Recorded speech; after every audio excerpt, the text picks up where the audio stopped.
É 1935, e com os nazistas fazendo suas primeiras investidas no cenário europeu, alguns líderes estão em alta. Outros estão por baixo. Todos queriam se aproximar do Führer. Há muita puxação de tapete, com todos disputando posições. Joseph Goebbels ganha terreno, enaltecendo o nazismo com sua propaganda. Hermann Göring combate rivais e seus próprios demônios. Mas Rudolf Hess é o grande perdedor. Os homens fortes de Hitler eram como um balaio de gatos. Eles viviam brigando, enquanto Hitler observava e permitia que a briga continuasse. Agora eles ganham um colega perigoso, Martin Bormann. Ardiloso e implacável, ele trabalhará nos bastidores para sabotar a todos. Esta é a história dos asseclas de Hitler. Os ciúmes, as disputas internas e a bajulação que criarão um monstro e alimentarão os maiores horrores do Terceiro Reich.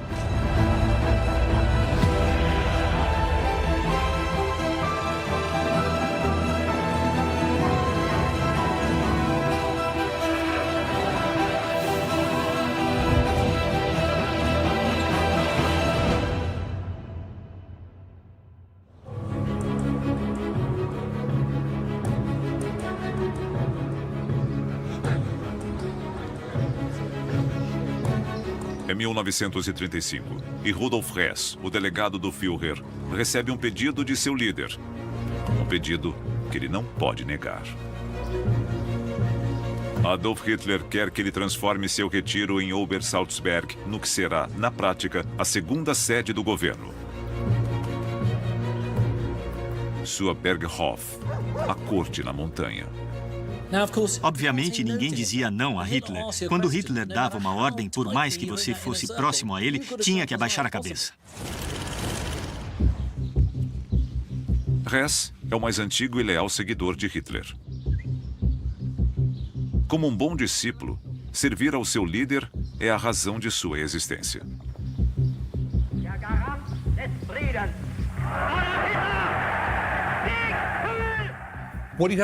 Lembre-se que Hess é totalmente dedicado a Hitler. Um capacho completo. E ele não era um completo idiota.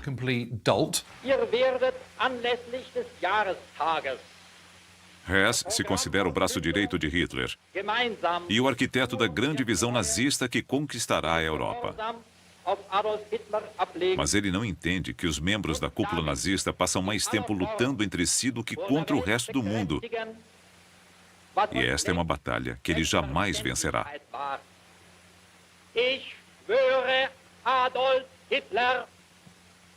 Ele estava perdido naquele mundo extremamente maquiavélico de disputas pelo poder.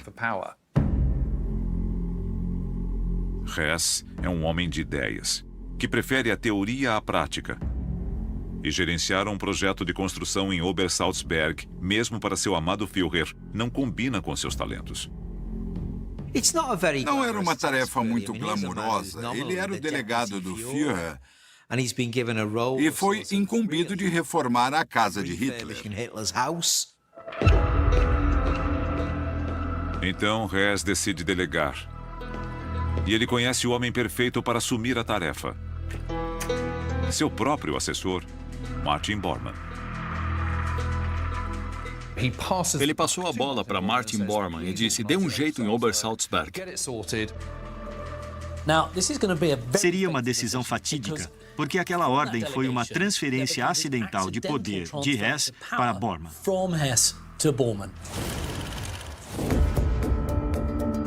Martin Bormann é uma figura discreta nos círculos nazistas e basicamente desconhecido pelo país em geral.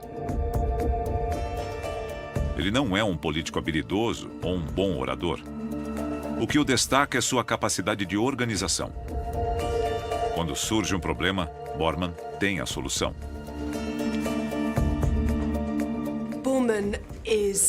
Bormann era grosseiro, um bruto. Ele não era sofisticado e vinha de uma classe inferior.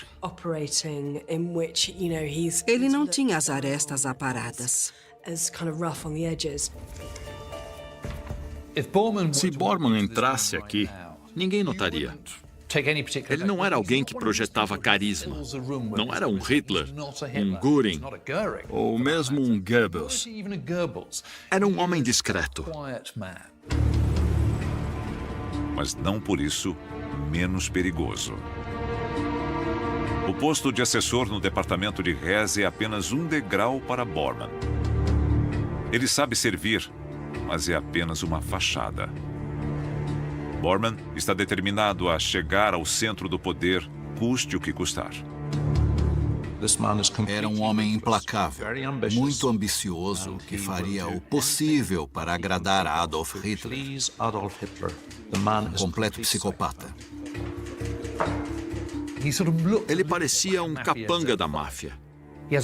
E tinha memória fotográfica. Alguém que se atém a detalhes tem muitas oportunidades de subir na vida.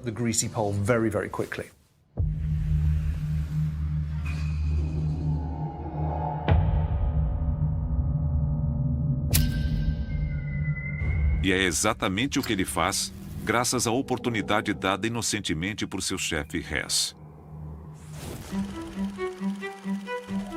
Martin Bormann sabe como a Bavária é importante para o Führer. Hitler visitou a pequena cidade de Berchtesgaden pela primeira vez há 12 anos e se apaixonou pela região. Ele alugou e depois comprou uma casa de férias nos arredores, em Obersalzberg. O nome da casa era Haus Wachenfeld. Ele passou um bom tempo naquela casa em Obersalzberg. E depois ele comprou a casa. Agora, a casa está sendo totalmente reconstruída como centro de um enorme complexo na encosta da montanha.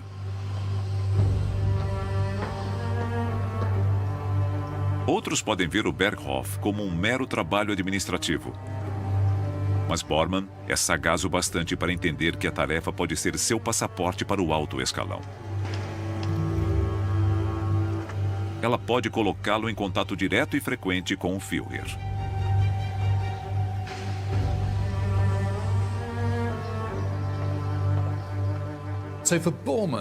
Então, para Bormann, reformar o lugar favorito de Hitler no mundo era uma grande oportunidade. Ele sabia disso e ia agarrá-la com as duas mãos. Enquanto o retiro de Hitler na montanha passa por uma ambiciosa reforma, o país todo também parece renascer. Até os maiores detratores do nazismo olhavam para a Alemanha nessa época e tudo o que o regime estava fazendo e diziam: bom, nem tudo é ruim, o desemprego está caindo e o PIB subindo. Talvez Hitler e o Partido Nazista estejam realizando o milagre econômico prometido. Uma nova Alemanha ganha forma. Em março de 1935, houve a primeira transmissão de TV da Alemanha. Pouquíssimas pessoas podiam recebê-la. Era só um primeiro experimento.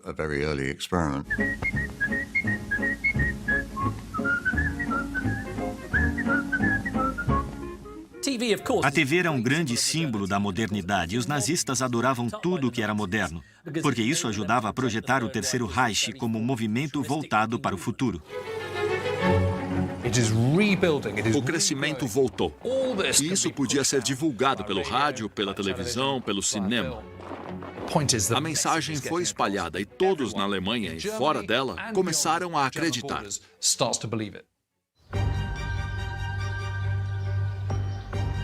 E Bormann quer garantir que nada reflita essa confiança no novo Reich com mais intensidade do que a Camelot do Führer sendo erguida nos Alpes bávaros.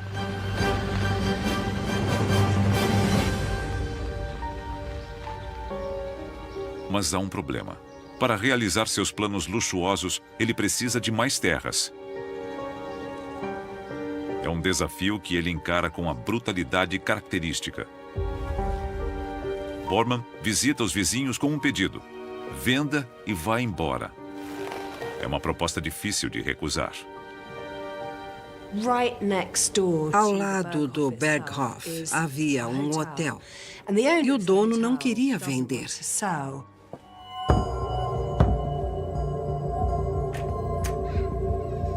Mas os métodos de Bormann podem ser muito persuasivos.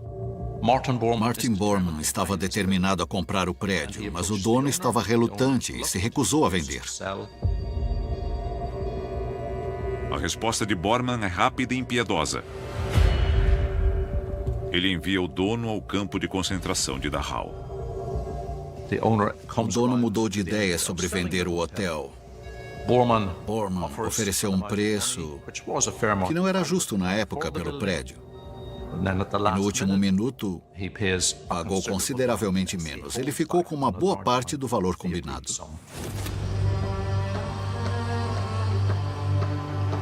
Os métodos de Bormann são grosseiros, mas eficientes. Ele forçou a compra das terras em volta do que era um chalé modesto para criar um verdadeiro império que virou a corte de Hitler.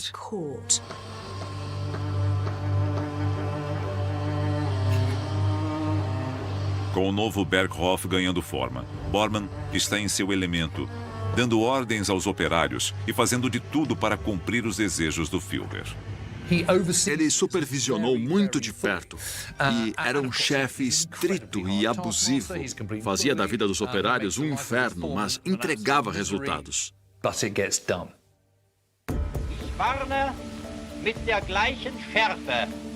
Enquanto a reputação de Bormann aumenta, seu chefe Rudolf Hess está ocupado demais para perceber que seu assessor está lhe passando a perna.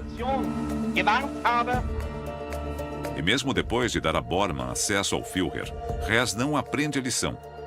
Ele está prestes a cometer o mesmo erro novamente. Albert Speer é um jovem arquiteto trabalhando em vários projetos do Ministério de Hess, incluindo o Comício de Nuremberg, onde os fiéis reafirmam sua lealdade ao Führer e ao Partido Nazista.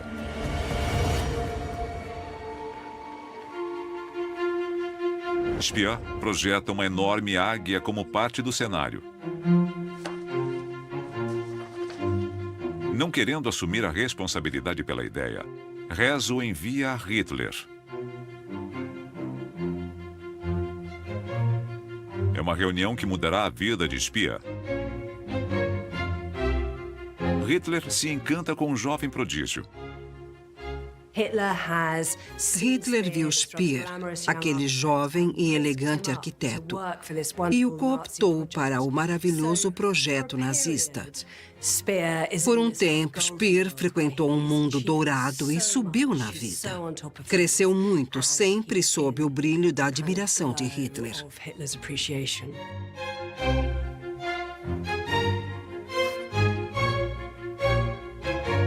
Logo, Speer é nomeado o arquiteto oficial de Hitler.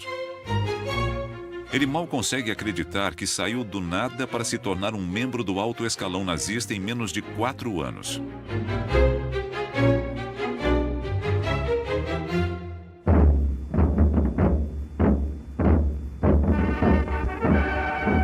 Depois da águia, o jovem talento tem mais ideias grandiosas para a reunião anual.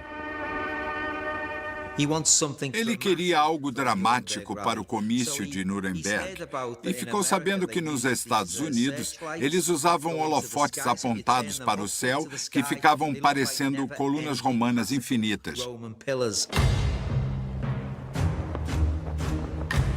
Mas as ambições de Speer o colocam em conflito com um dos pesos pesados do Reich. Ingenuamente, ele acha que pode simplesmente pedir 130 holofotes antiaéreos emprestados à Luftwaffe. Mas ele está provocando o homem errado.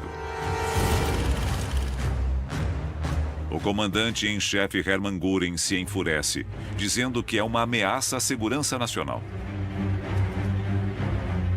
Göring disse que ele não podia pegar equipamento da Luftwaffe e usar em ocasiões cerimoniais. É claro que ele só estava com ciúme da rápida ascensão de Albert Speer, mas isso revela como seu ego era frágil. Determinado, Speer passa por cima de Göring e fala diretamente com o Führer. Hitler concorda com seu protegido e contraria o renomado herói de guerra. Ele era um novato, um jovem abusado que chegou e conquistou as atenções do Führer, o que era irritante. Speer consegue o que quer e sua catedral de luzes torna-se a imagem clássica da propaganda nazista. O recém-chegado à cúpula do partido derrotou o veterano, mas fez um inimigo incapaz de perdoar ou esquecer. Era o tipo de coisa que incomodava alguém como Göring, mas Speer achava que bastava ficar um pouco atento. Ao introduzir novos membros à cúpula nazista, Rudolf Hess perde pontos com a velha guarda. Para piorar, Hess percebe tarde demais que seu próprio assessor está se tornando indispensável a Hitler. Martin Bormann usa o projeto do Berghof para se aproximar do centro do poder. E o delegado do Führer começa a se sentir desnecessário. Este foi um momento muito importante no racha entre os dois homens. E Bormann saiu por cima. Ele recebeu uma tarefa importante e a executou muito bem. Hitler ficou muito impressionado.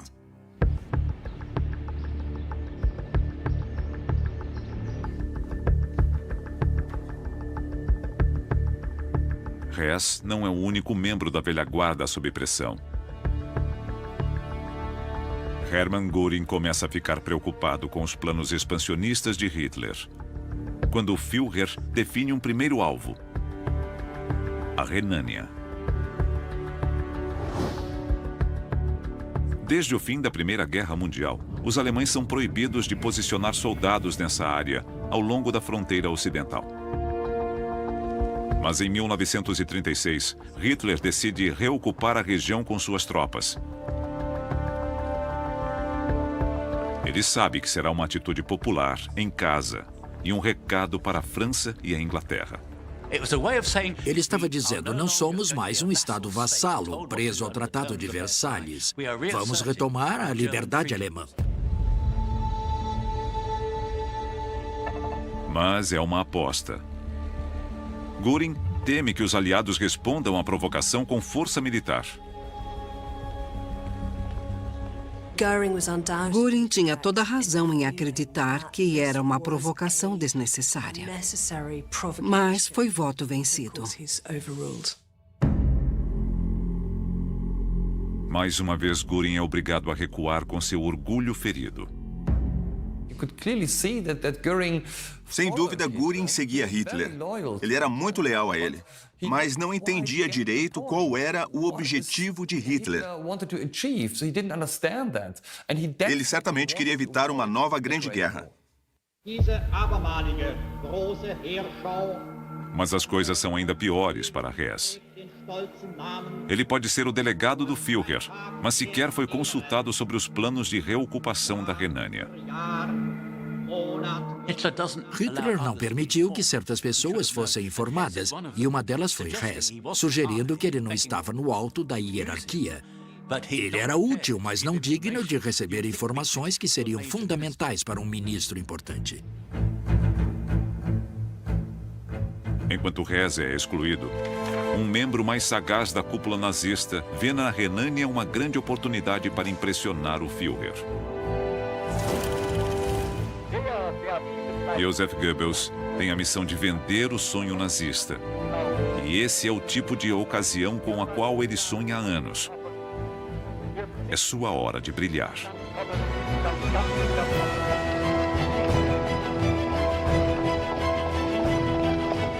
As tropas marcham, acompanhadas por um exército de cinegrafistas e repórteres de Goebbels.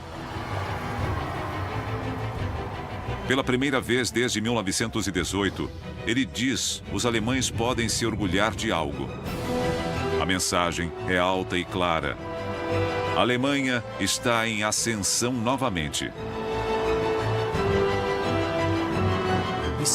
Nós vemos os soldados marchando e uma mulher vem correndo e prende uma flor ao uniforme de um deles, simbolizando a esperança da Alemanha em Hitler.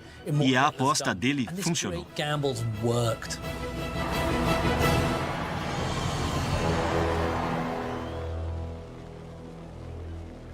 Após os primeiros movimentos do Partido Nazista no cenário europeu, alguns de seus líderes estão em alta, enquanto outros parecem perdidos. Goebbels criou uma onda de euforia na Alemanha e voltou às graças de Hitler. Göring foi colocado em seu lugar e Hess foi marginalizado. Mas para Martin Bormann, as coisas não podiam estar melhores. Nos Alpes bávaros, ele garante que a construção do Berghof de Hitler, sua corte na montanha, seja concluída no prazo e com a maior qualidade possível. Bormann, como o homem que revitalizou Obersalzberg, está em uma posição muito mais forte do que antes.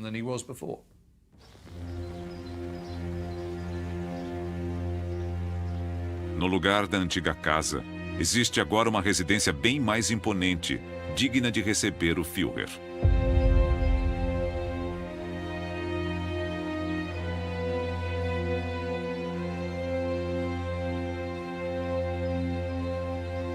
O complexo inclui prédios administrativos, alojamentos e casas de hóspedes.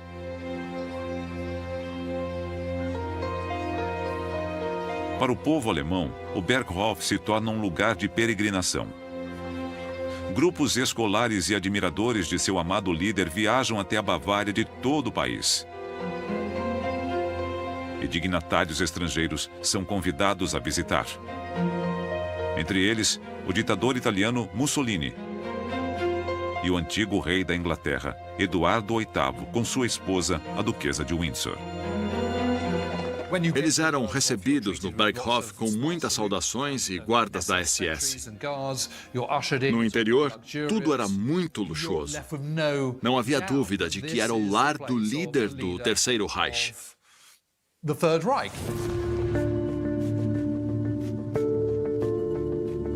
A propriedade cobre 26 quilômetros quadrados. E no subsolo, Bormann planeja uma fortaleza nazista. Uma vasta área capaz de acomodar até 1000 pessoas no subsolo. Segundo os aliados, seria uma fortaleza subterrânea onde Hitler poderia resistir a um ataque.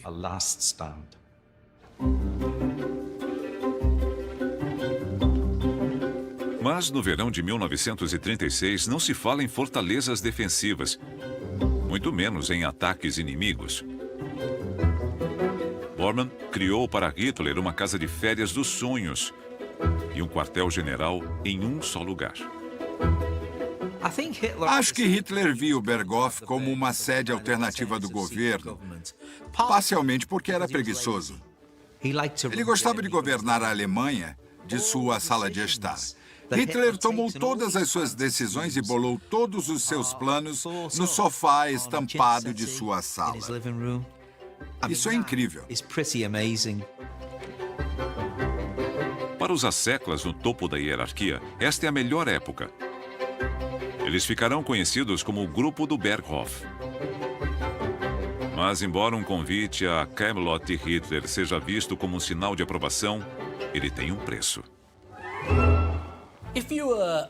Se você fosse levado ao Berghof quando ele ficou pronto, no final dos anos 30, podia se preparar para o fim de semana mais cansativo e constrangedor imaginável. Vamos começar pelo anfitrião. Adolf Hitler, um homem que acordava tarde e ia dormir tarde. E toda noite você tinha que ouvi-lo discursar na sala de estar até 3 ou 4 da manhã. E ir embora antes seria traiçoeiro e desleal.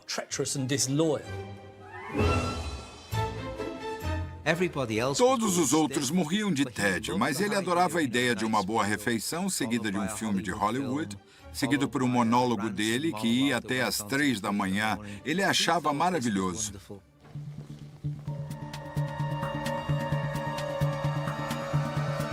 E o novo Berghof é o palco onde as rivalidades e intrigas entre os cortesãos de Hitler se desenvolvem.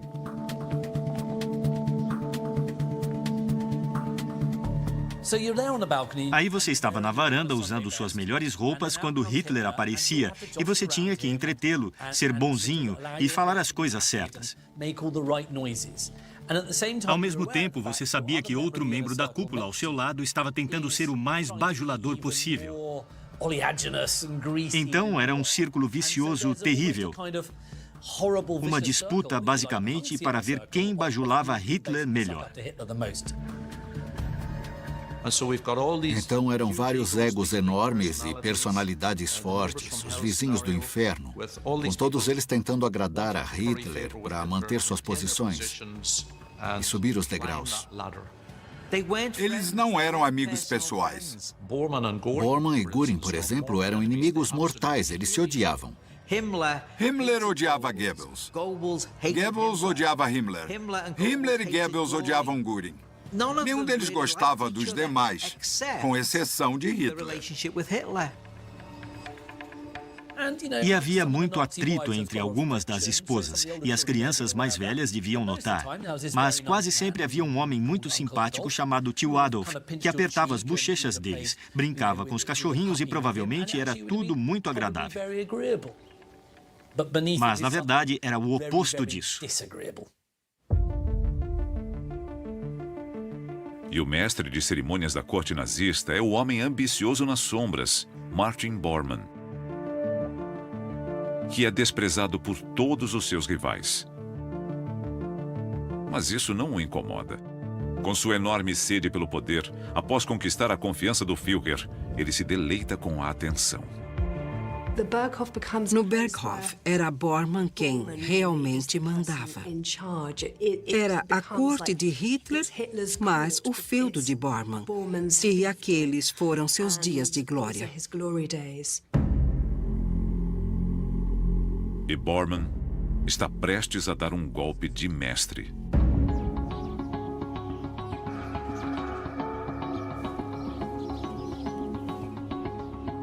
Ele confisca um orfanato local e se muda para lá. É uma das maiores casas da área e logo acima do Berghof. Bormann já estava controlando o acesso a Hitler. Agora, ele é literalmente seu porteiro. A casa dava para o Berghof, então ele podia ver quem entrava e saía de lá de seu próprio lar. Não precisava que ninguém o informasse. Tarde demais. Os outros membros do círculo percebem que foram passados para trás por Bormann e correm para se reafirmar.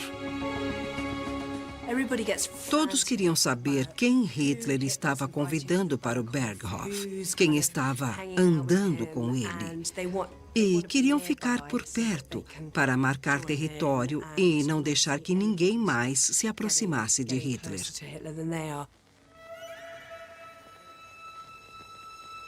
Cada um tenta superar os demais, mostrando fidelidade total ao líder, ao Reich e a tudo que ele representa. E no mundo privado do Berghof, eles se sentem seguros para debater o problema judaico. Por mais culto, cosmopolita e sofisticado que o grupo do Berghof pareça, é fácil esquecer que nestes sofás estampados, as ideologias mais perversas são criadas. Era um paradoxo curioso. que só fazia sentido porque havia uma nova moralidade, entre aspas, dentro do nazismo. Ela permitia que alguém fosse culto, inteligente e estudado, e, ao mesmo tempo, defendesse ideias radicais, horríveis e racistas.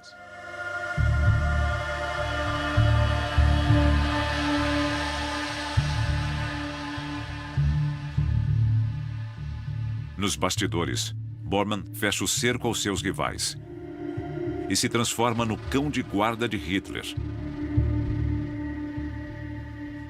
Ele assume o controle das finanças pessoais do Führer e dos cofres de todo o partido nazista. Ele decide quem recebe o quê. E onde há dinheiro, há poder. O ardiloso Bormann, que já chamavam de eminência marrom, um trocadilho escatológico para descrevê-lo, estava ganhando mais poder como tesoureiro do partido. Isso lhe dava muito poder sobre as pessoas que pegavam os empréstimos.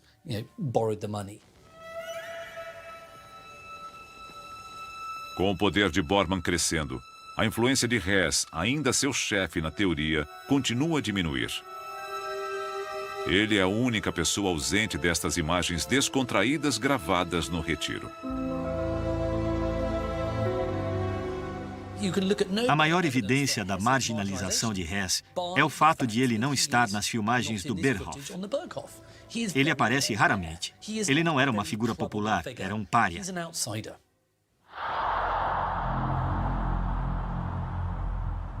A recusa de Hess em entrar nas disputas pelo poder faz com que ele caia cada vez mais na hierarquia.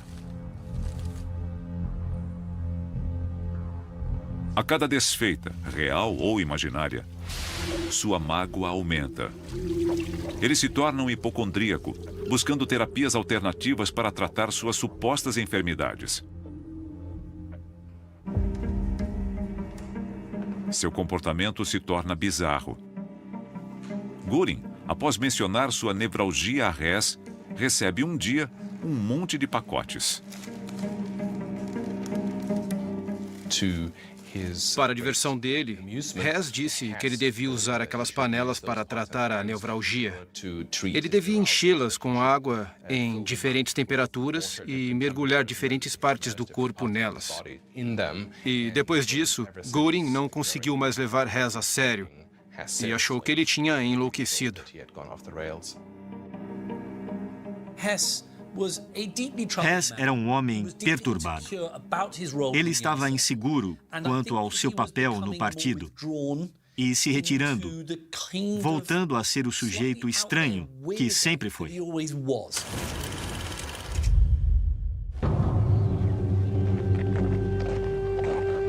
Mas Hess ainda é útil na preservação de seus contatos com os apoiadores do nazismo na Áustria, onde o partido foi banido após um levante fracassado.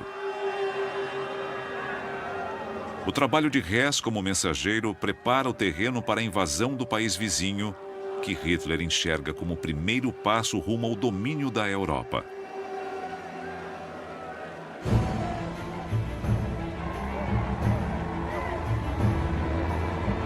Mas quando as palavras se transformam em ação e a operação de tomada da Áustria começa, o delegado do Führer é deixado de lado. É Göring quem lidera as tropas.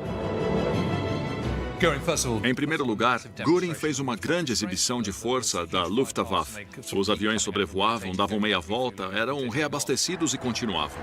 A demonstração de força tem o efeito desejado. Os alemães tomam o país sem disparar um único tiro. Novamente, a aposta dá resultado. Eles entraram sem oposição e sem baixas. Um exemplo de diplomacia aliada à força e deu certo.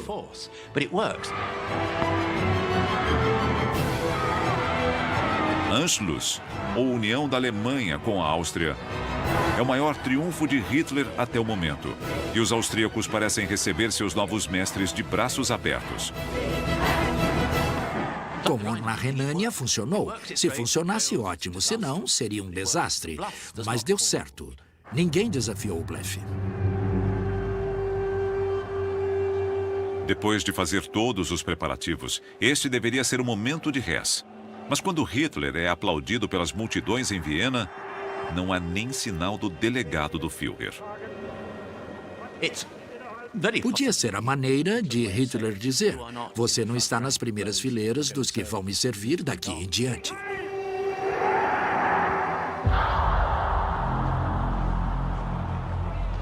Na superfície, a Anschluss parece uma união pacífica de duas nações. Mas no dia seguinte ao discurso da vitória de Hitler, o terror tem início. Ele é liderado por Heinrich Himmler, um dos homens do Berghof que se consideram cultos e sofisticados. Ele é o covarde aspirante a soldado que não possui experiência militar para enfrentar exércitos. Em vez disso, ele ataca civis indefesos. Sua SS começa a deter milhares de judeus e a colocá-los sob custódia protetora. Os judeus eram presos, tinham as propriedades confiscadas, eram levados para campos e, às vezes, executados por nazistas austríacos. Foi o começo do programa aberto de antissemitismo e o modelo que seria transferido para a Alemanha.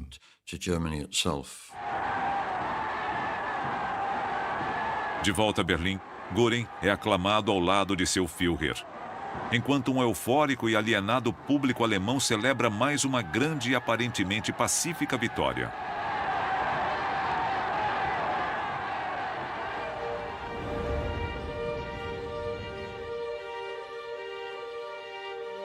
Agora, longe dos horrores da Áustria, Hitler mergulha nos ideais elevados de sua visão arquitetônica para o Reich. Albert Speer encanta seu patrono com planos para renovar o centro da capital. A escala é impressionante, digna de um império que durará 1000 anos. Ambos tinham planos grandiosos para como a Alemanha seria. Prédios enormes, com grandes domos e arcos. E Hitler dizia: adorei, diga mais. Que tal se fizermos isso? É uma ideia brilhante, meu filho. Hitler quer até mudar o nome de Berlim para Germânia, o nome dado à região pelos antigos romanos. A nova cidade será seu legado para o povo alemão. E Speer o transformará em realidade. Speer e Hitler incentivavam um ao outro. Os dois eram visionários e se consideravam artistas.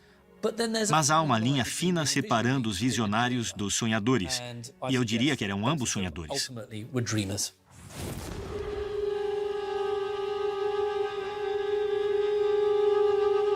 Compartilhando a mesma visão e entusiasmo, os dois homens tornam-se próximos. Speer é uma das poucas pessoas capazes de contornar a muralha erguida por Bormann e acessar Hitler diretamente. Para Bormann, o relacionamento de Speer com o Führer é uma ameaça que ele precisa neutralizar. Mas há outro membro da cúpula nazista cujos laços pessoais com Hitler estão além do seu alcance.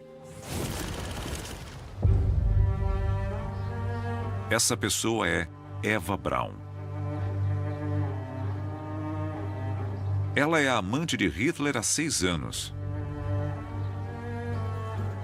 Eva tinha 17 anos quando foi apresentada ao líder do partido nazista de 40, enquanto trabalhava como assistente de seu fotógrafo oficial.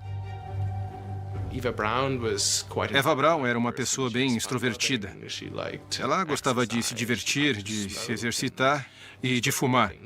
E Hitler não gostava de nenhuma dessas coisas.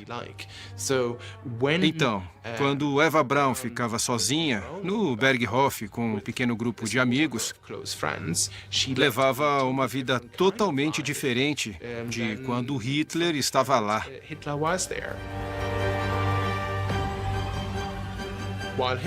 Quando Hitler aparecia, o que ela sempre desejava, eles tinham momentos íntimos que ela valorizava muito. Mas também se ressentia de não poder ser ela mesma e de ser escondida por ele.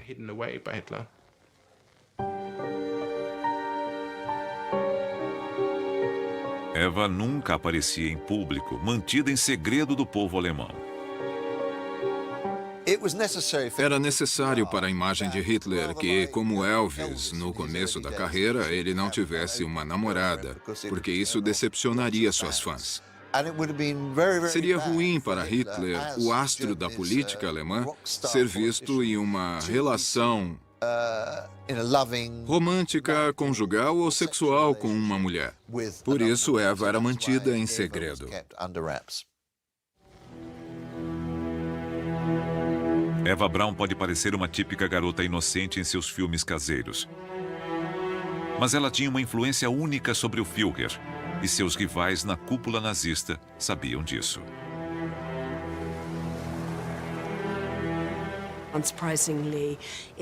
Aparentemente, Eva Braun e Martin Bormann se odiavam e lutavam pela supremacia na corte de Hitler. E as esposas dos líderes nazistas também são cautelosas com Eva.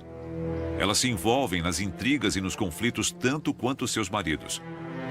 Mas para que seus parceiros se aproximem de Hitler, elas sabem que precisam cair nas graças da jovem Eva, por mais que isso as irrite. Muitas mulheres se hospedavam no Berghof, mas a maioria desprezava Eva e a menosprezava por não ser casada, por ser amante de Hitler, por ser alguém que não devia ter aquela posição. A única esposa que não aparece nas filmagens de Eva é Amy Goering, a temida parceira de Hermann. Em público, a glamurosa Amy gosta de ser vista como a primeira-dama do Reich, um modelo de comportamento para as mulheres alemãs. Ela detesta Eva e não a considera digna do Führer. A inveja também devia ter um papel, porque, graças ao seu relacionamento com Hitler, ela estava muito próxima do poder pelo qual os maridos delas lutavam.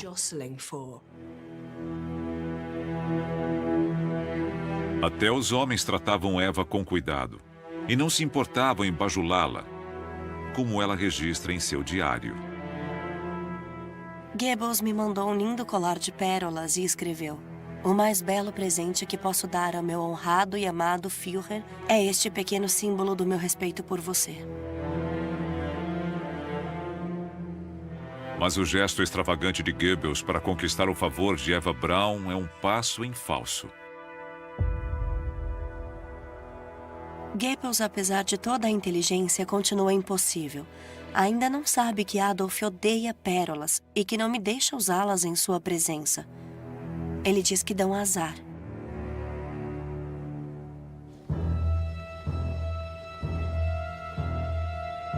Ao longo de 1938, a competição no séquito de Hitler continua, enquanto o capítulo seguinte do domínio europeu começa a ser escrito.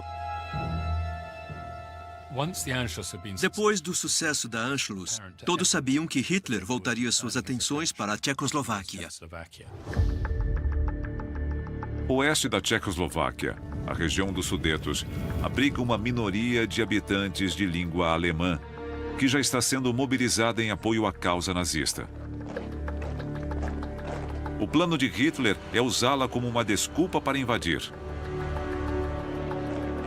Mas ele não pode marchar sem uma justificativa. Mais uma vez, ele recorre ao seu ministro da propaganda, Joseph Goebbels, em busca de um pretexto. Isso mostra o quanto Goebbels estava envolvido com a política externa e a ideologia de Hitler. Se Hitler decidisse invadir a Lua, Goebbels se vestiria de astronauta. Ele era esse tipo de pessoa, ele se envolvia em todas as ações de Hitler e não questionou essa última. A máquina de propaganda de Goebbels volta ativa. Ele instiga a divisão e o ódio, retratando estes alemães como vítimas da opressão tcheca. E afirma que a região dos Sudetos precisa voltar à mãe pátria para que a ordem seja restaurada. Ele inventou histórias sobre agressões a pessoas de etnia alemã para apresentar a Alemanha como protetora de seus filhos.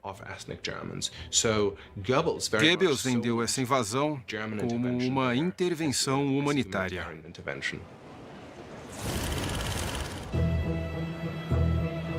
Depois de recuperar o respeito de Hitler após o sucesso da Anschluss, Göring pede cautela mais uma vez. Seus instintos de soldado lhe diziam para avançar, tomar território, conquistar. Mas ele era pragmático o bastante para entender que a ação militar era arriscada. Bastava uma escolha errada para o castelo de cartas desmoronar.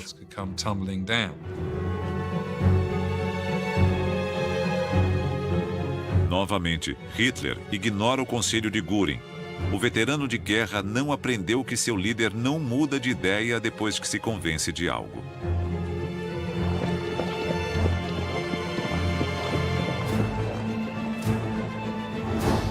Tropas alemãs invadem a região dos Sudetos e não param por lá. 6 meses depois, elas avançam e ocupam outra parte da Tchecoslováquia. É outra aposta bem-sucedida e o castelo de cartas de Hitler continua em pé. E mais uma vez, Göring precisa engolir seu orgulho. Para Göring foi uma decepção. Ele era, em sua própria percepção, o segundo homem mais importante da Alemanha. E agora, no outono de 38, primavera de 38, pela primeira vez estava perdendo poder e não ganhando. Foi um golpe para Göring.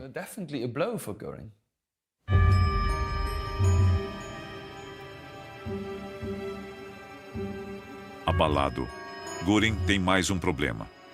O antigo vício volta a assombrá-lo. 15 anos antes, durante a tentativa de golpe em Munique, Göring é baleado e gravemente ferido. Tratado com morfina para suportar a dor, ele se torna dependente da droga. Ele leva 2 anos para largar o hábito. Mas agora, outro problema médico o leva de volta à morfina.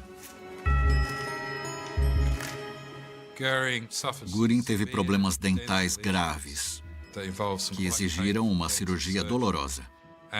Como parte da recuperação, o dentista receitou analgésicos que continham opiáceos.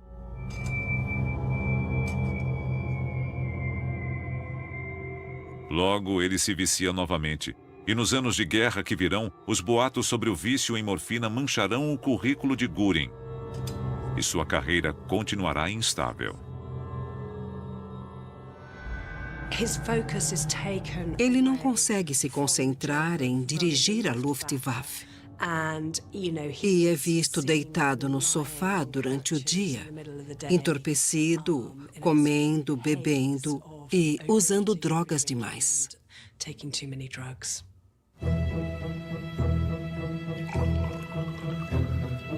É o aniversário de 50 anos de Hitler. Tudo corre como planejado. A Áustria e a Tchecoslováquia foram incorporadas à nova Alemanha sem derramamento de sangue. O Führer reina supremo e o grupo de Berghof está em clima de festa. Os líderes nazistas sabiam que era um momento chave. Era quando podiam agradar um pouco mais, fortalecer um pouco mais as suas próprias posições. Mas que presente dar ao homem que tem o maior império desde o Kaiser? Os líderes estavam disputando para ver quem daria a Hitler o melhor presente. Parecia um aniversário de criança. Todos queriam receber o maior elogio do aniversariante, se dessem o melhor presente.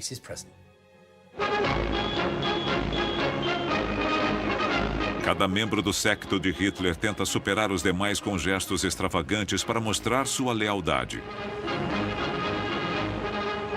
Goebbels organiza a maior parada militar desde que o Terceiro Reich chegou ao poder.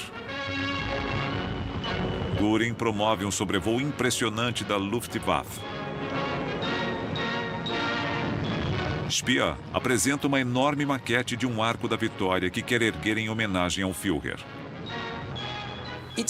Foi muito infantil. Era uma disputa. Olha como eu gosto mais do Führer do que você.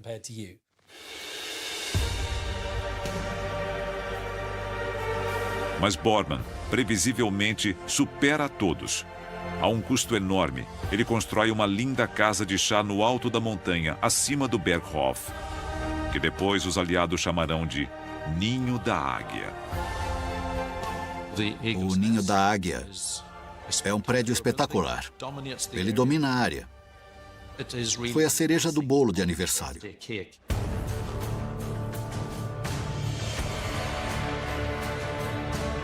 O Terceiro Reich está chegando ao auge de seu poder. É uma época eletrizante para a cúpula nazista. Eles estão no topo da montanha e encaram o futuro com otimismo. Todos, com exceção de um. Havia um líder nazista para quem o futuro não era tão brilhante, Rudolf Hess. Ele tinha sido superado por pessoas que eram melhores do que ele, mais espertas, mais sagazes, mais maquiavélicas, mais implacáveis e mais ambiciosas. Então, o futuro de Hess não era ensolarado. Mas o delegado do Führer ainda não está pronto para desistir. Uma ideia radical começa a tomar forma em sua mente. É a sua maneira de passar para trás os adversários, recuperar o favor de Hitler e criar um pacto que dará à Alemanha o domínio sobre toda a Europa continental. O plano secreto de Hess levará ao episódio mais bizarro da Segunda Guerra Mundial.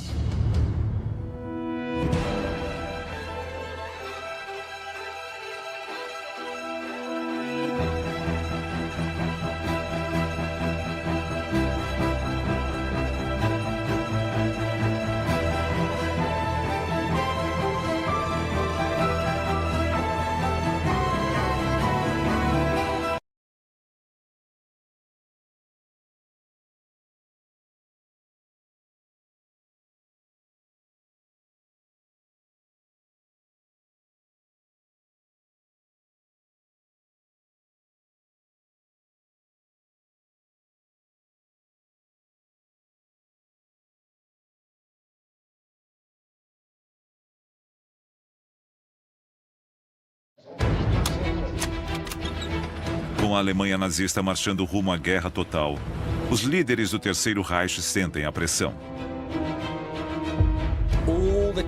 Todos os membros chaves da liderança disputavam entre si, tentando chegar o mais perto possível do centro do poder, um puxando o tapete do outro. Göring, Goebbels e Himmler mantêm suas posições, mas por pouco. Mas é Martin Bormann, o cão de guarda de Hitler, quem está por cima. Ele deve ter pensado, eu cheguei lá. O grande perdedor é o delegado do Führer, Rudolf Hess. Ele estava pirando, começou a acreditar em coisas cada vez mais malucas. Mas ele bola um plano secreto.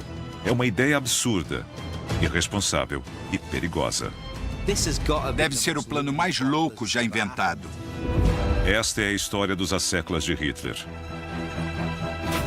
Os ciúmes, as disputas internas e a bajulação que criarão um monstro e alimentarão os maiores horrores do Terceiro Reich.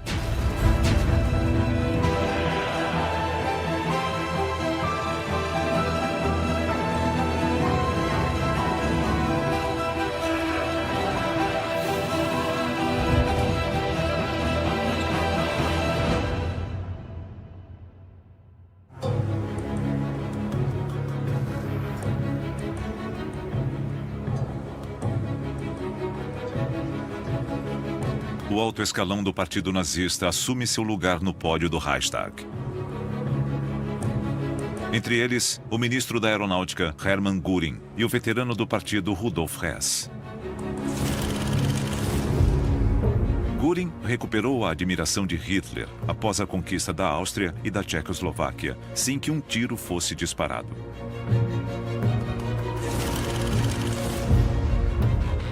Mas Hess, apesar do título de delegado do Führer, não está contente.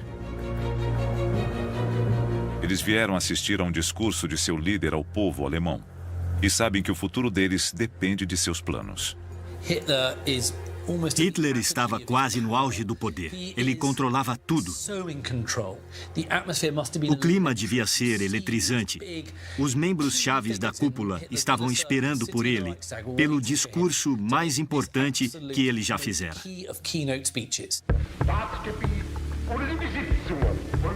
Hitler diz que não deseja nada além de paz, zombando a Inglaterra e os Estados Unidos por exigirem garantias de que a Alemanha não invadirá seus vizinhos. Ele lê uma longa lista de países contra os quais o Reich não tem nenhuma intenção hostil.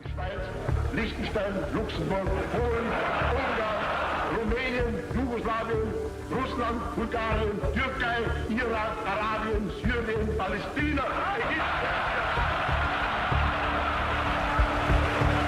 Mas ele diz que o Reich tem interesses e exigências legítimos, incluindo a devolução do território alemão na Polônia à mãe pátria. Nós tomamos nossas decisões, nós decidimos nosso destino. Esse era o tipo de discurso que fazia sucesso entre delegados nazistas, que afinal eram os nazistas mais fanáticos de todos.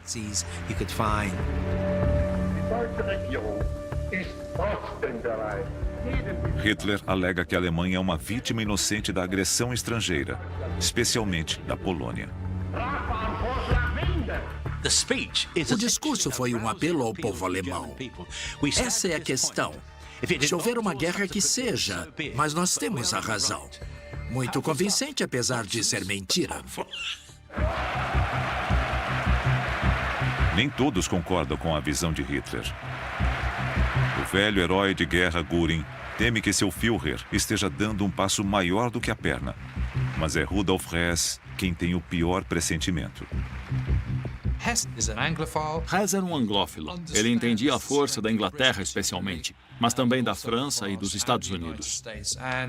E achava que a Alemanha não devia forçar a situação com a Polônia. Hess conhece Hitler bem o bastante para entender que, embora o Führer fale sobre paz, está se preparando para a guerra. Ele pensou, isso vai acabar mal. Vamos entrar na guerra errada. Em vez de enfrentar a Polônia e a União Soviética, vamos lutar contra a França e a Inglaterra. E essa é a guerra errada.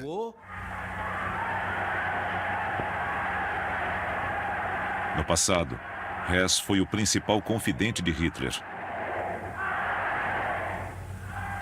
Die Partei ist Hitler!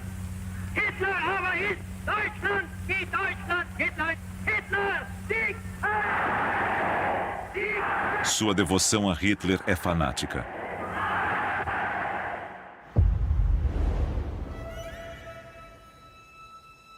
Mas após anos de dedicação inabalável, de todos os cortesãos de Hitler, ele se sente o menos capaz de influenciar os eventos. Ele não tinha mais a confiança de Hitler que certamente ele tivera no passado. E ele levou essa diminuição de prestígio para o lado pessoal.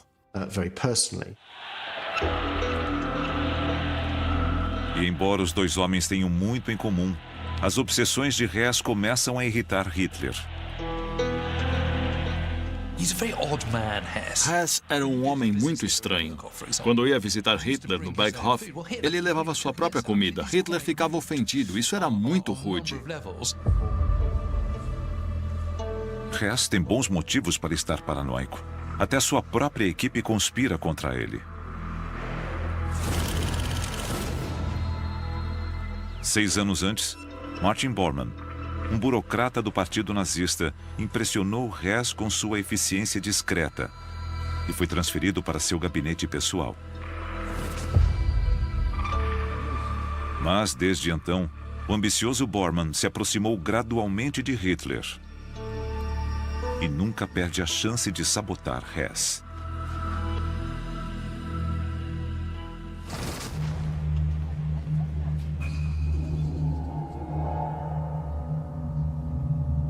Para uma raposa como Bormann, seu chefe é um alvo fácil. pois ele está ficando obcecado por pseudociências, como astrologia e horóscopos. Ele era uma dessas pessoas que tem muito dinheiro e muito tempo livre e não sabem o que fazer.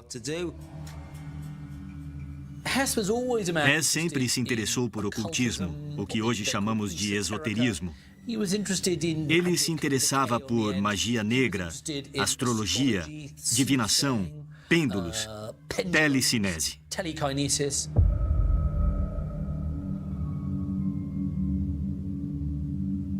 Não por acaso, o delegado do Führer torna-se motivo de chacota da sua própria equipe. Certa vez, um assessor entra em seu escritório e se depara com o vice-líder do partido nazista tentando controlar com a mente uma cadeira.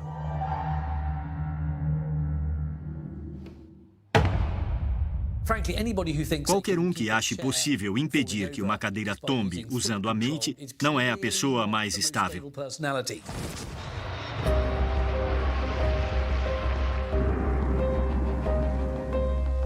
A insegurança de Hess aumenta quando ele descobre que líderes nazistas foram convocados a uma reunião crucial na chancelaria do Reich para planejar a invasão da Polônia. E ele não foi convidado. Sem dúvida, Hess ficou decepcionado. Onde eu errei?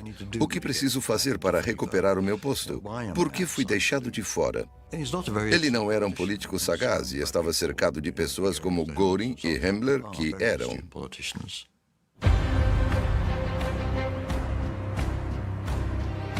Mas apesar de sua instabilidade, Hess tem razão ao se preocupar com a guerra total na Europa.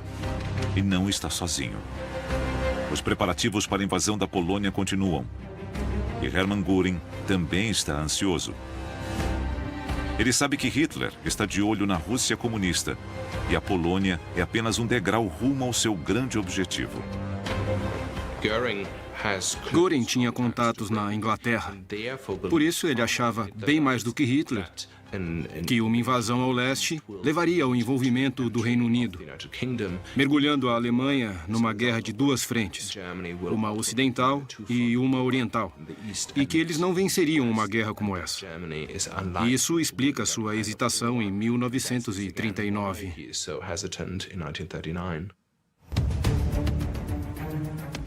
Para Hitler, a Inglaterra está blefando e não defenderá a Polônia.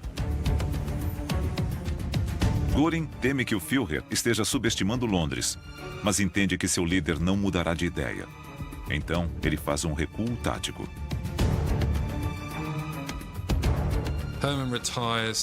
Hermann se esconde em suas terras para se distanciar da decisão caso fosse um desastre.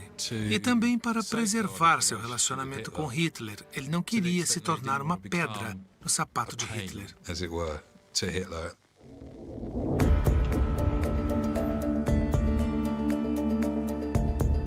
Ansioso para provar seu valor, Hess tenta persuadir a Inglaterra a parar de apoiar a Polônia. Ele convida um político britânico importante, Lord Buxton, à Alemanha, para conversar. Mas até ele pode ver que Hess não tem mais poder para conter o Führer. O Lord Buxton voltou e disse, olha, o Hess já era. Ele não tem nenhuma influência sobre Hitler. E ele é contra a ideia de invadir a Polônia e provocar uma guerra contra a Inglaterra, mas acho que ele não pode fazer nada.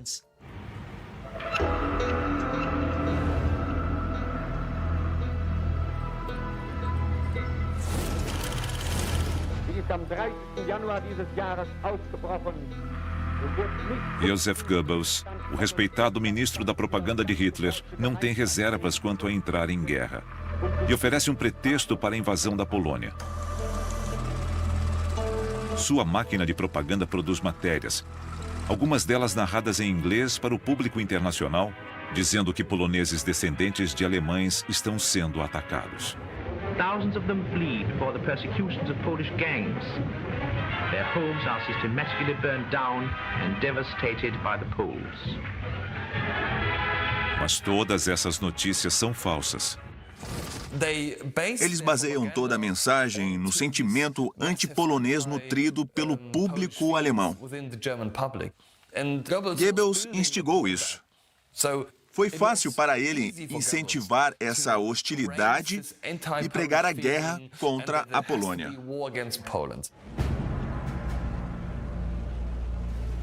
Então a propaganda passa a culpar o governo polonês por organizar os ataques aos alemães em seu território. Hundreds of thousands of worn-out, distressed and panic-stricken people pour daily into the German refugee camps. Havia boatos de brutalidade, execuções, confisco de propriedade, de famílias alemãs expulsas de suas casas, sofrendo abuso, perdendo direitos, sendo discriminadas e perseguidas. Era tudo mentira, mas era muito convincente. O público alemão começou a acreditar nessa propaganda porque não tinha acesso a outro ponto de vista.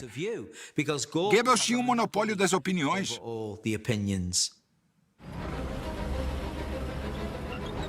As histórias falsas cumprem seu papel. Equipamento militar alemão é levado até a fronteira com a Polônia e preparado para entrar em ação. Goebbels montou a fogueira. Agora só precisa de uma faísca para acender as chamas da guerra.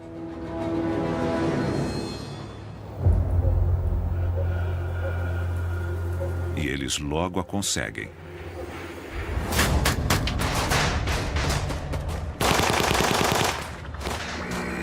A estação de rádio alemã próxima à fronteira com a Polônia é atacada. Alguns dos agressores são mortos. Eles são soldados poloneses. Na mesma noite, a rádio de Berlim transmite a notícia sobre a provocação ultrajante. Mas nem tudo é o que parece. Foi tudo forjado. Uma ideia do chefe da SS, Heinrich Himmler. Os agressores eram, na verdade, os soldados da SS, usando uniformes e armas poloneses. E os corpos deixados no local também não eram de poloneses. Prisioneiros de um campo de concentração foram tirados de suas celas, mortos, vestidos com uniformes do exército polonês e despejados perto da estação de rádio alemã para parecer que tinha ocorrido um ataque do exército polonês. Agora Hitler tem uma desculpa para retaliar. A guerra começará em poucas horas e Göring sabe disso. Ele estava furioso, falando, meu Deus, é agora, é o fim da Alemanha. Mas para sobreviver na cúpula nazista é preciso pensar rápido. E o líder da Luftwaffe se controla. Quando supera o choque e o desespero, ele diz, mas o Führer é magnífico. Somos pequenos comparados à grandeza dele e temos que fazer a sua vontade.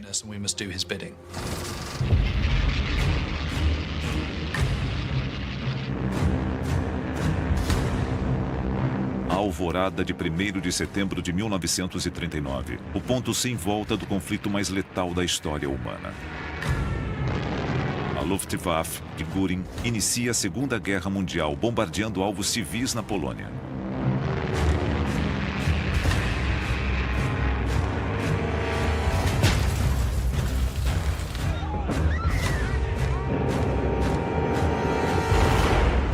Então, os navios de guerra da Kriegsmarine se juntam ao ataque. E a Wehrmacht atravessa a fronteira.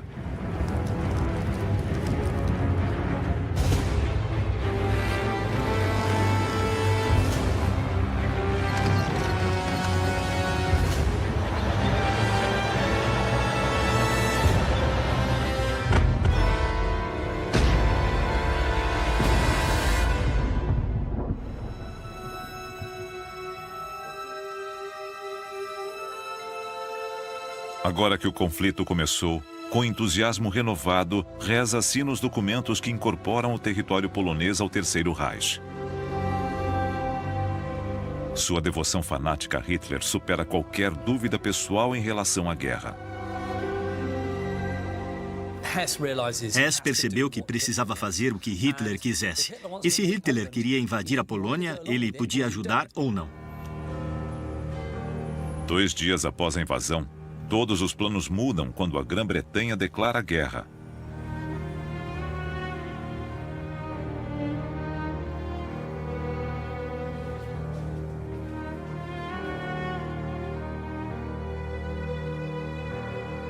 A previsão de Göring, ignorada por Hitler, se realizou.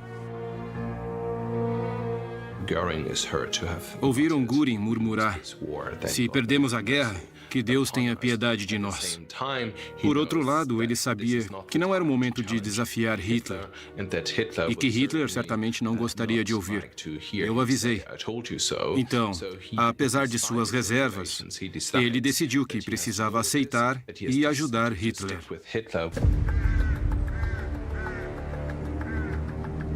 A Inglaterra pode ter entrado na guerra, mas não consegue impedir que a Alemanha domine a Polônia em 5 semanas.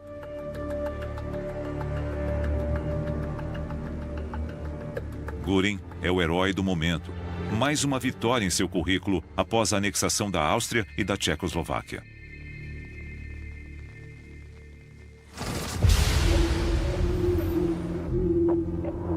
Agora, Heinrich Himmler busca os holofotes. Ele usa a SS para esmagar qualquer resistência. Mas eles vão além, perseguindo e atacando judeus e outros indesejáveis. É mais um passo rumo ao que ficará conhecido como o Holocausto.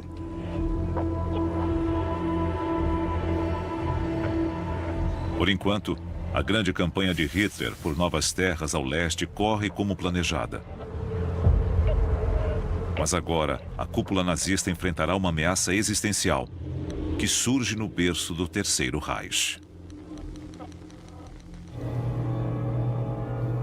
No outono de 1939, a liderança do partido se reúne em Munique para celebrar o golpe fracassado de 1923. Como sempre, Hitler fará um discurso na cervejaria Bilgerbrau, onde tudo começou. Ele pretende voltar de avião a Berlim na mesma noite.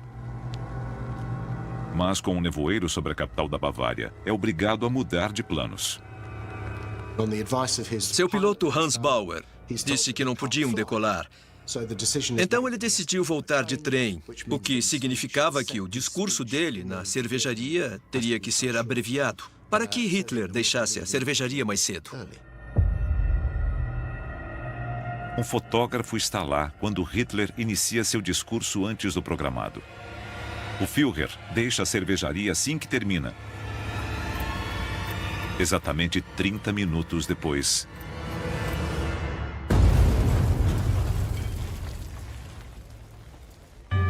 A bomba foi plantada exatamente atrás de onde Hitler estaria. 8 pessoas são mortas e muitas outras feridas. Ela derrubou a coluna principal e o telhado desabou.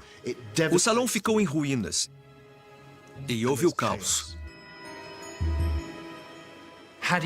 Se não tivesse ido embora meia hora antes do planejado, é difícil imaginar que ele não teria morrido. A vida de Hitler foi salva em 1939 pelo mau tempo. É uma daquelas possibilidades bizarras. E é incrível como sabemos pouco até hoje. Cada século à sua maneira tenta capitalizar a tentativa de assassinato e usá-la para cair nas graças do Führer. Hess organiza uma elaborada cerimônia em homenagem aos mártires. E, é claro, para celebrar a sobrevivência milagrosa de Hitler.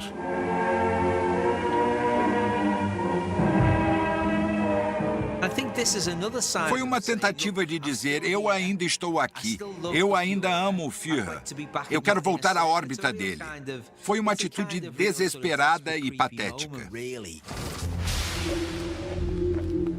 Goebbels também não hesita em tirar proveito do ataque.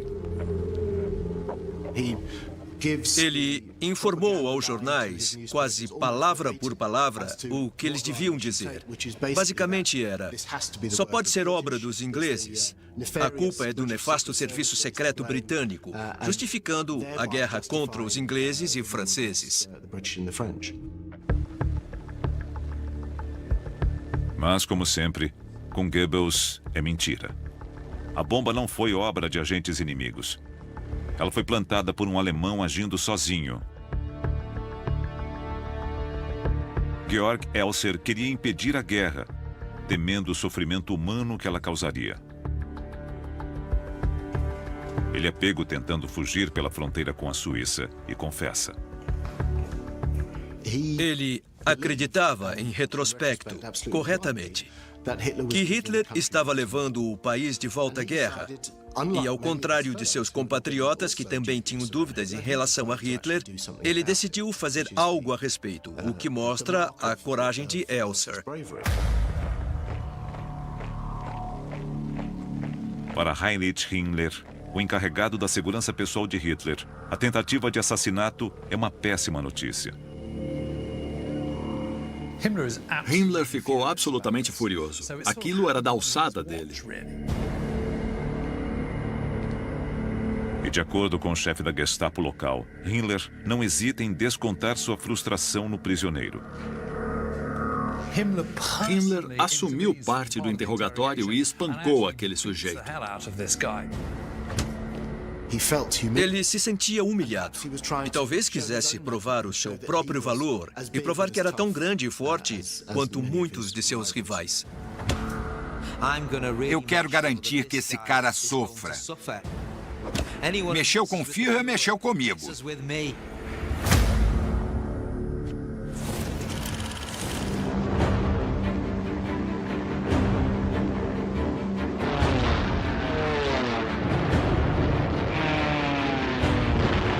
Primavera de 1940. Com a Luftwaffe de Göring à frente, Hitler lança a fase seguinte de seu grande plano para conquistar a Europa.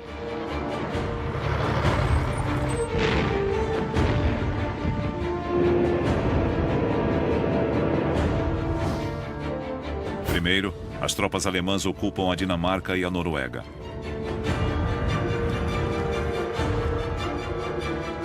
Então, uma enorme força invasora avança sobre Luxemburgo, Holanda, Bélgica e então derrota a França em 6 semanas.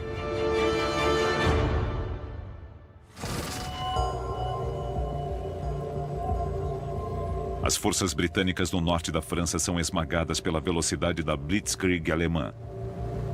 Elas são empurradas para a costa e resgatadas nas praias de Dunkerque. Göring tem certeza de que poderá acabar com a Inglaterra quando chegar a hora. Em 2 meses, a situação da Alemanha na Europa tinha mudado, assim como a situação do séquito de Hitler.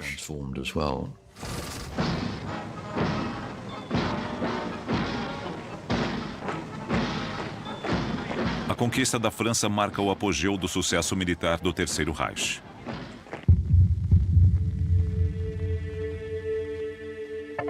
É o triunfo de Hitler. Esta vitória era sua grande ambição e uma doce vingança pela derrota humilhante na Primeira Guerra Mundial. Göring se deleita com o sucesso do Führer. Com a queda da França, Göring atingia o auge da sua carreira. Ele garantiu a sua posição no topo da pirâmide. Recém-promovido a Reichsmarschall, o posto mais alto das Forças Armadas, Göring parte para o Louvre, em Paris, e se recompensa com os espólios de guerra. Hermann ou um de seus compradores olhavam tudo e diziam: ponham no trem de volta à Alemanha.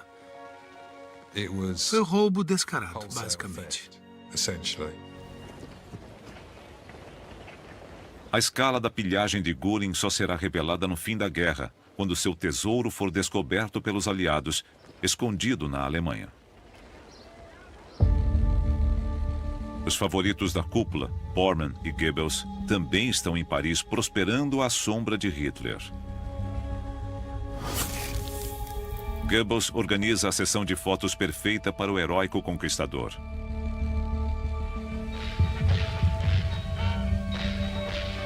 Mas um líder fica de fora da festa em Paris.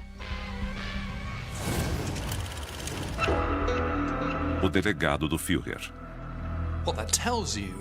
Isso nos diz que a influência de Hess estava descendo a ladeira. Ele não tinha o mesmo acesso a Hitler.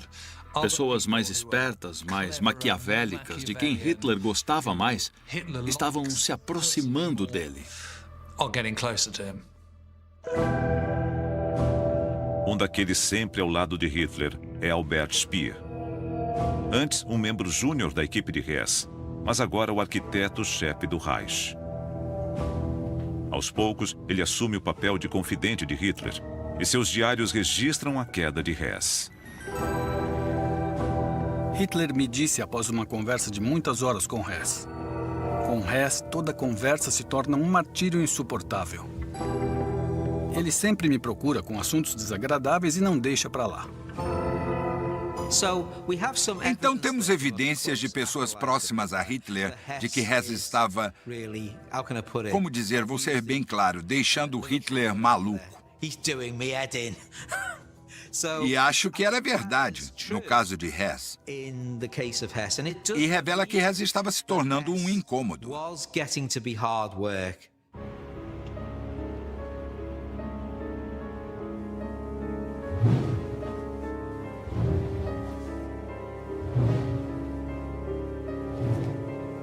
À margem da cúpula nazista, Hess está sentindo a pressão, e os outros podem ver. Göring sugere que o delegado do Führer use poderes psíquicos para adivinhar se as cartas trazem notícias boas ou ruins. Enquanto Hitler para de levá-lo a sério dizendo: "Só espero que ele nunca precise assumir o meu lugar. Eu não saberia de quem sentir mais pena, de Hess ou do partido." Hitler estava travando uma guerra. Essa era sua prioridade. Ele não estava interessado nas preocupações de Hess com disputas partidárias.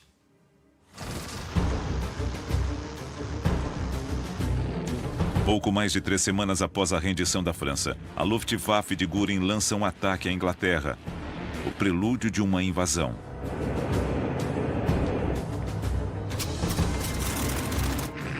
A batalha pela Inglaterra já começou. Mas é quando a maré da guerra começa a virar.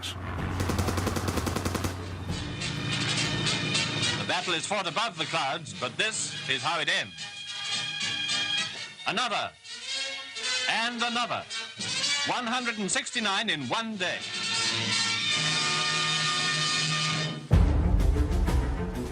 Surpreendentemente, a Força Aérea Real contém um ataque.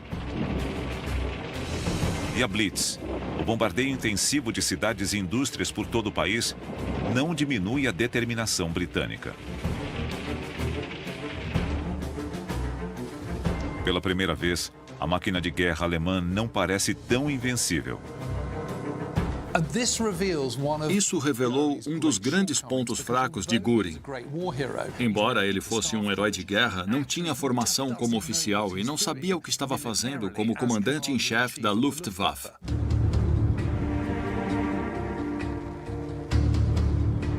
O fracasso de Göring em esmagar a Inglaterra com bombas faz com que a invasão seja adiada.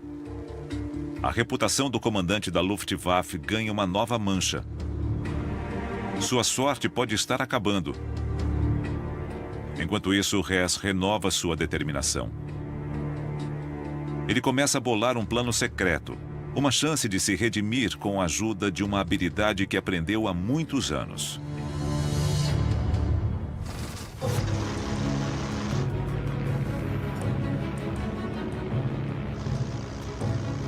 Hess é um piloto experiente. Ele pilotou biplanos na Primeira Guerra Mundial. Agora, ele se familiariza com um protótipo do novo Messerschmitt, alegando estar testando suas capacidades.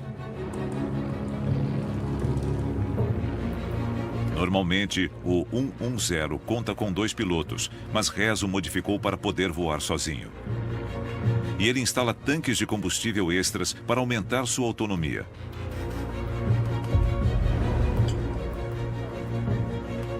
Hess sabe que Hitler está se preparando para invadir a Rússia e entende que a Alemanha não pode travar uma guerra longa em 2 frentes.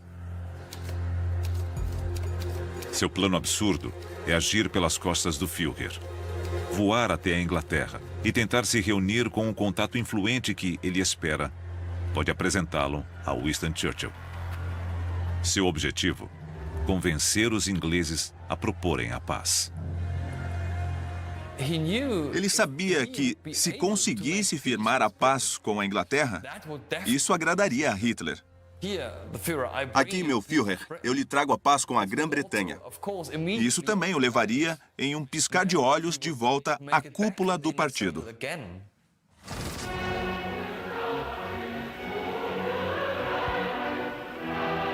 A pessoa que Hess espera usar como mensageiro é alguém que conheceu 5 anos antes, quando os Jogos Olímpicos ocorreram na Alemanha.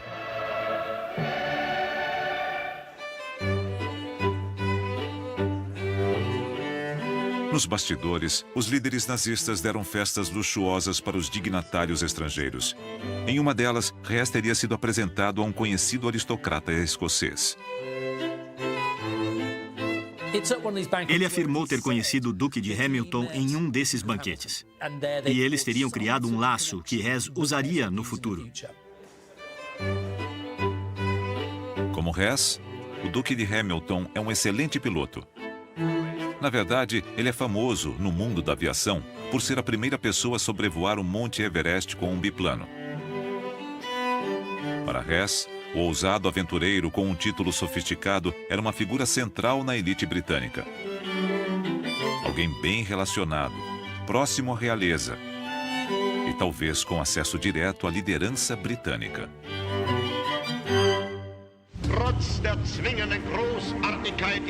Agora, 5 anos depois, Hess planeja retomar o contato. Ele voará até a propriedade do Duque de Hamilton, na Escócia, e pedirá para ser apresentado a Churchill. Encorajado por todas essas ideias de destino, Nostradamus e astrologia, Hess concluiu que tinha uma última carta na manga. E se desse certo, ele teria a gratidão eterna não só de seu amado Führer, mas também do povo alemão.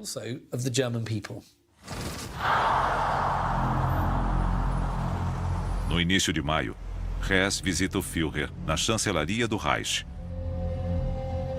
Será a última reunião deles. Hess não revela sobre o que eles conversaram, um fato que dará origem a uma teoria da conspiração. Talvez Hitler saiba do plano, mas ela não é convincente. Não existe nenhuma evidência de que Hitler sabia sobre o plano de Hess. A evidência que nós temos mostra que Hitler ficou totalmente surpreso.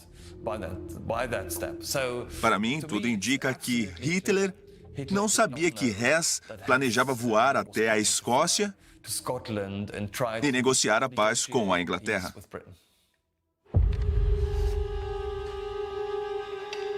Seis dias após a reunião, o episódio mais bizarro da Segunda Guerra Mundial começa a se desenrolar. Rudolf Hess explica suas intenções em uma carta a Hitler. Então, ele parte, dizendo à sua esposa Ilsa que voltará em alguns dias.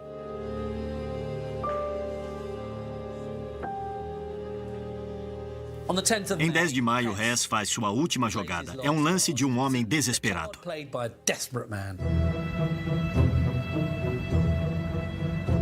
Hess dirige até o aeródromo.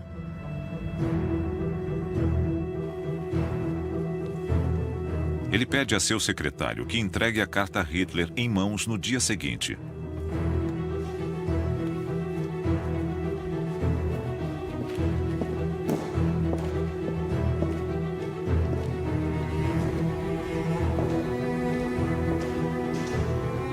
Agora não há mais volta.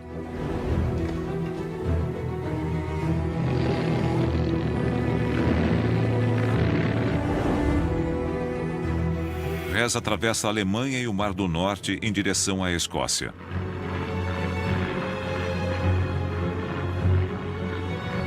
Ele navega pelo espaço aéreo inimigo e atinge o seu destino ao sul de Glasgow. Mas, com a noite chegando, ele não enxerga onde aterrissar. E e decide que não tem alternativa, a não ser se ejetar. É absolutamente extraordinário. Ele nunca tinha sequer pulado de paraquedas. Era o vice-líder do Partido Nazista em uma missão solitária, em um Messerschmitt 110 sobrevoando a Escócia, indo para um lugar onde nunca esteve e depois saltando de paraquedas pela primeira vez na vida. A história toda seria impossível inventá-la. Mas apesar de todos os perigos, Hess aterrissa em segurança.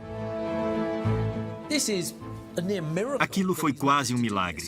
Quando ele pousou, tinha sobrevivido a um voo épico e a um salto épico de paraquedas. E deve ter pensado, talvez a sorte esteja do meu lado.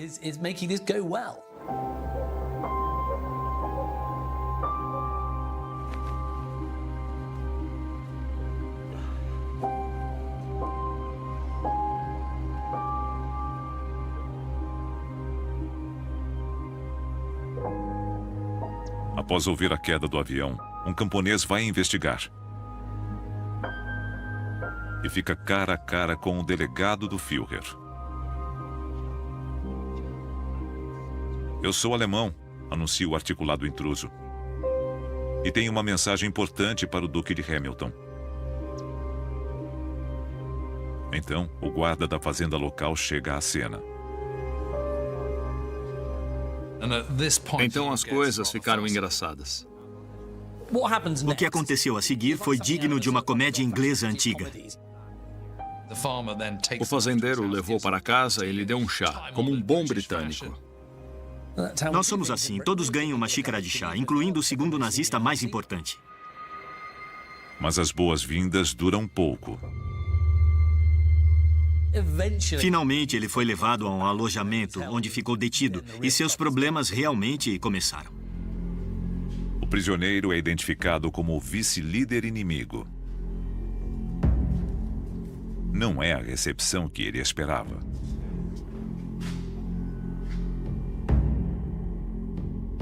Hess estava delirando, enxergando o sistema político britânico de forma quase feudal. Como se duques, barões e etc. ainda tivessem muita influência política. Na verdade, não tinham. Ele achava que seria levado de limusine para jantar com Winston Churchill. E eles teriam discussões de alto nível. Era uma ideia absurda e ilustra o quanto Hess tinha se distanciado da realidade.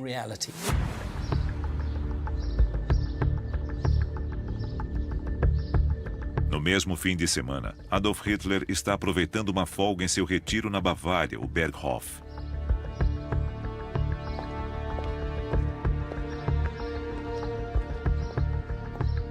Na manhã de domingo, por volta do horário em que Hess é identificado na Escócia, seu secretário chega com uma carta importante para o Führer.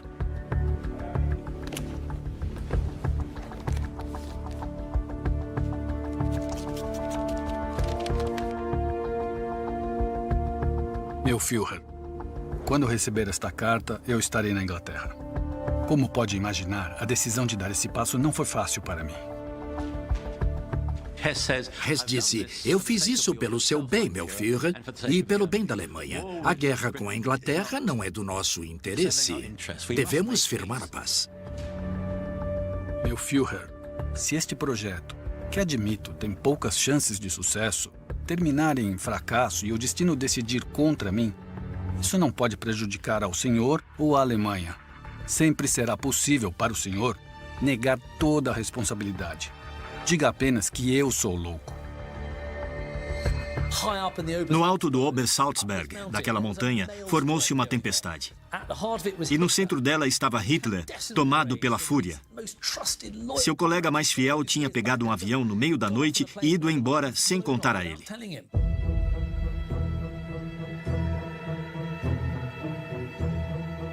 A liderança é reunida. Bormann não tem respostas para as perguntas furiosas de Hitler. Como Hess podia ter partido sem que ninguém soubesse? Por que ninguém o impediu? Ele fica em situação delicada por ainda ser nominalmente um assessor de Hess. Sua ligação com o traidor o prejudicará? O controlador perdeu o controle. O que acontece agora? Na liderança nazista, surge a questão de como apresentar isso ao público.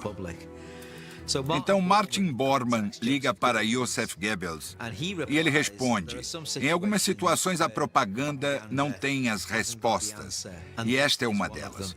Rudolf Hess perdeu a cabeça.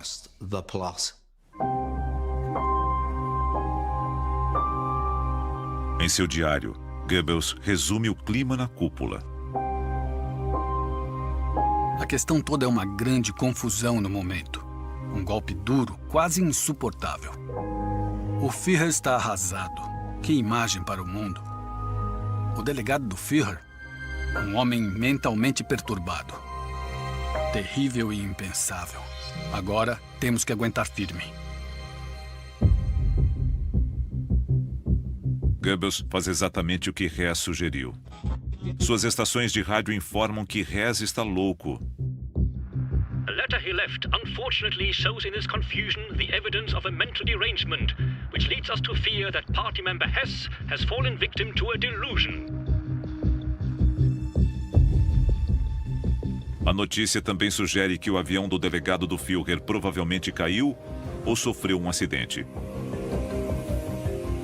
Isso, no que diz respeito ao séquito de Hitler, encerra o assunto.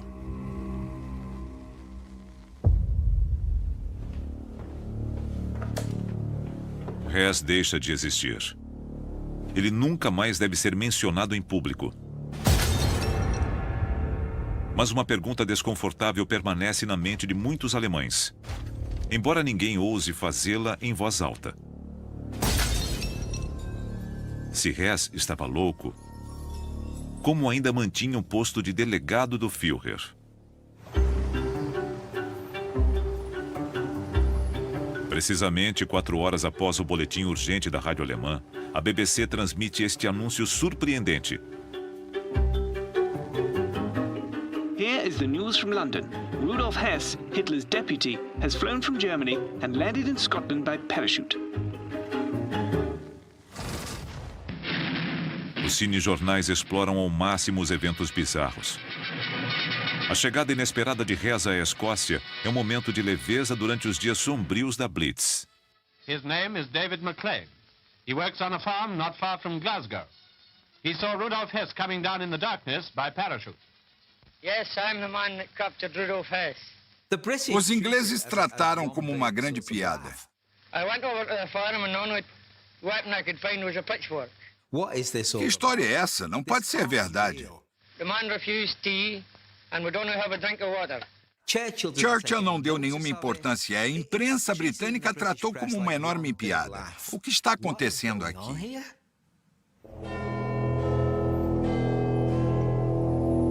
Rudolf Hess acreditava que ia tomar chá com Churchill. Em vez disso, é levado para a Torre de Londres. A alternativa mais sábia, Hess diz aos seus interrogadores, é a Inglaterra aproveitar esta chance de firmar a paz com Hitler e fazer uma aliança contra a Rússia soviética. E se o rei der carta branca para a Alemanha nazista na Europa continental, a Inglaterra e o Império Britânico não serão perturbados.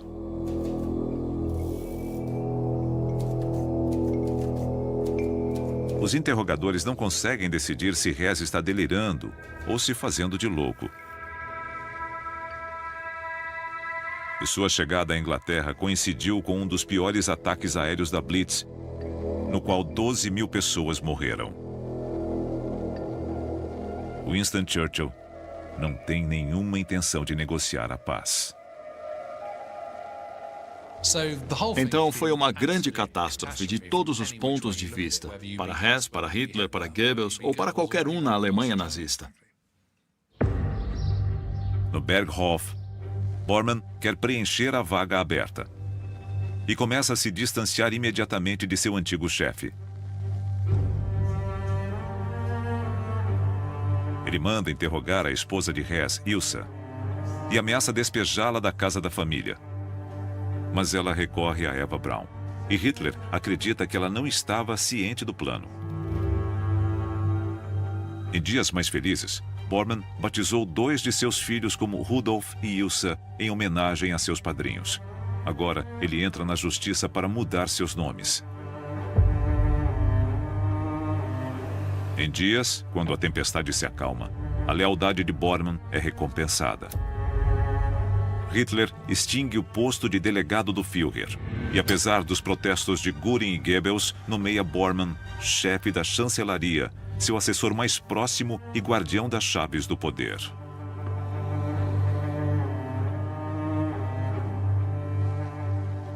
Com a esperteza de uma raposa, o homem por trás da cortina finalmente chega ao auge de sua carreira, no centro de toda a injustiça, violência e terror do Terceiro Reich. Ele deve ter pensado, eu cheguei lá. Hess é o passado.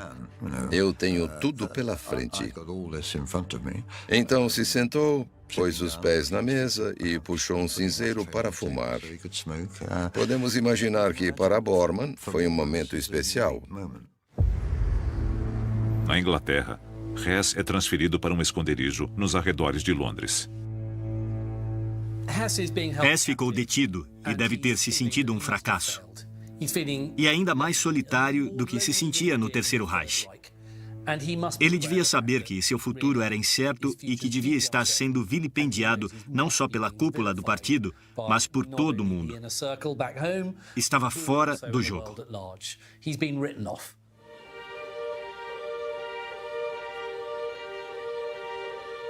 Hess é tomado pelo desespero. Para ele só há uma saída. Ele chegou ao fundo do poço e tentou se matar. E se jogou do mezanino no saguão do prédio. Mas Hess fracassa novamente. Ele quebrou a perna ao cair. Sentiu uma dor enorme. Deve ter sido seu ponto mais baixo. Não só tinha falhado em sua missão, como também em tirar a própria vida.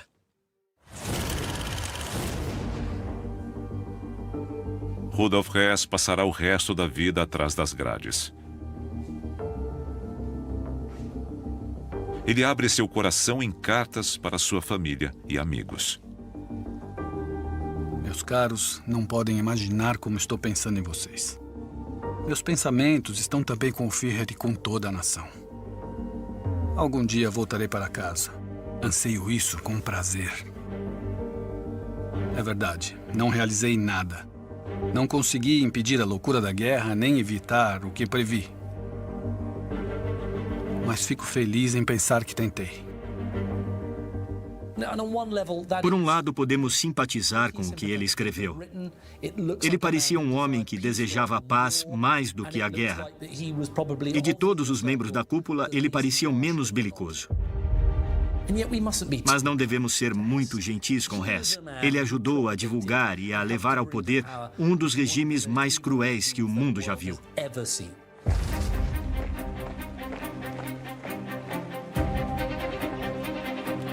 Com um homem a menos, os asseclas de Hitler reavaliam suas posições. Göring parece vulnerável, enquanto Goebbels e Himmler se mantêm estáveis. E Bormann está deixando seus rivais para trás.